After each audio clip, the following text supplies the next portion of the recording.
Relief is not the same as resolution, and that gap is where most people get stuck.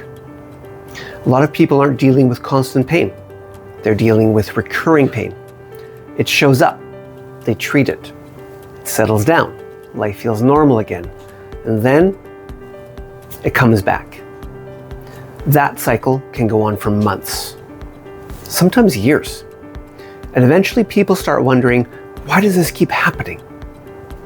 That question is usually where real progress begins. One of the most common patterns I see in practice is exactly this.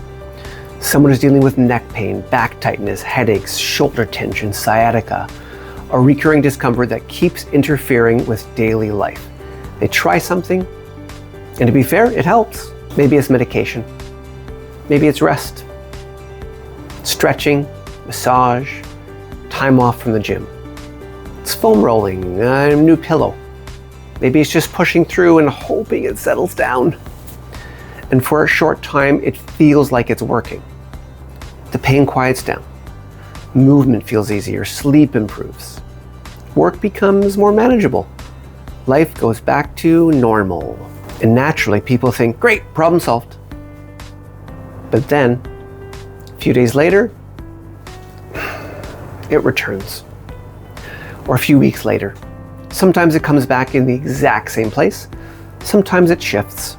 The neck pain becomes headaches. The lower back tightness becomes hip pain. The shoulder tension sometimes goes tingling down the arm, and sometimes it comes back stronger than before. And that's when frustration really starts, because now it feels unpredictable. People start saying things like, I thought this was gone. Why does this keep happening? I've already treated this. I feel like I'm doing everything right. I'm tired of starting over. That frustration makes sense. Because here's the key idea. Many common approaches are designed to reduce symptoms, not necessarily change what's producing them. And that distinction matters. There's absolutely nothing wrong with wanting relief. Nothing. If you're in pain, relief matters. You want to sleep, you want to work, you want to drive comfortably, you want to exercise again, you want to stop thinking about your body every 5 minutes. That's normal. But relief and resolution, they're not the same thing. I often explain it like the warning light in a car dashboard. You can cover the light, you can ignore the light, maybe you could even disconnect the sound that reminds you it's there, maybe. But if the engine or vehicle issue still exists, we already know the signal isn't the real problem, it's the alert. Your body works the same way. Temporary relief often helps by calming the system down enough that you feel better in the short term. Rest reduces load, medication reduces pain perception. Stretching can temporarily release tension. Heat relaxes muscles. Massage improves short-term mobility. Ice can reduce irritation, inflammation. All useful tools in the right context. I'm not against any of those. The issue is when they become the entire strategy. Because if the deeper drivers are still there, the system hasn't actually changed. Things like repeated postural strain, poor spinal movement, restricted joint patterns, long hours sitting, desk setup issues, old injuries that never fully resolved, compensation patterns in muscles, chronic stress overload, poor sleep recovery, shallow breathing patterns, a nervous system constantly stuck in go mode. These things quietly build over time. And if they stay the same, the body adapts the same way, which means symptoms often return the same way too. That cycle is what keeps so many people stuck.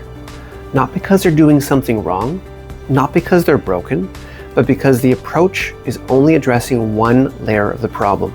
It's helping the symptom without changing the pattern.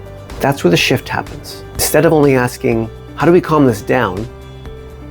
We can start asking, why is the body producing this pattern in the first place? What is overloaded? What's not moving well? Where is the system compensating? Why does stress trigger this? Why does travel flare it up? Why does one side always tighten first? What would need to change so this doesn't keep repeating? Those questions create better long-term answers, because now the focus is not just symptom control. It becomes about function, movement, adaptability, recovery, spinal mechanics, nervous system regulation. That's where longer-term change becomes possible. Now, in my experience, when those deeper layers start improving, especially the neurological ones, people often notice something interesting. The symptoms don't just get quieter temporarily, they stop needing to come back as often in the first place. Now that's a very, very different outcome. That's the difference between managing a pattern and changing it. And it's also why some people feel like they've tried everything, when probably what they've really tried are multiple versions of short-term relief. Different tools, same strategy. If that sounds familiar, it doesn't mean you're out of options. It usually means the next step isn't trying harder, it's looking deeper. Because sometimes the problem isn't that the treatment failed. It's that the real cause was never the thing being treated.